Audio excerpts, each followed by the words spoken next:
এখানে চাকরি দিলে বাথরুমের লাইট খুলেও বেঁচে দিবি। চল পালা এখান থেকে। এক্সকিউজ মি স্যার, ইন্টারভিউ দিতে এসেছেন নাকি? তাহলে কি এটা ভিখারি ভাতার লাইন নাকি?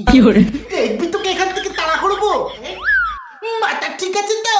আমি তো ইন্টারভিউ দিয়ে এসেছি। এর আগেও কোথাও কিছু করতেন? তা না তো কি, আপনি আমার সঙ্গে চুরি করতে যেতেন? পালা এখান থেকে, এক জুতো মারবো। হ্যাঁ? এই কি মাথার গন্ডগোল লোক রে বাবা, আমি আগে অনেক বড় কোম্পানি চাকরি করতাম। তাহলে বল আমাদের কোম্পানি বড় কি করে বানাবো? পয়সা থাকলে আরো 2-4 তলা বানিয়ে নিন, এমনি বড় দেখাবে। খণ্ডমূর্খ, আমি বলতে চাইছি আমাদের কোম্পানি সবার থেকে সামনে এগিয়ে কি করে নিয়ে যাব। ও আচ্ছা, এই ব্যাপার। তা ঠিক কতটা এগিয়ে নিয়ে যেতে চাইছেন? একদম ফার্স্ট, সবার থেকে আগে। তাহলে এক্ষুনি ছুটতে চলুন। কোথায় রে? সবাই মিলে তো বিল্ডিংটাকে ধাক্কা মারতে হবে। এক জুতো মারবো, বিদায় হয় এখান থেকে।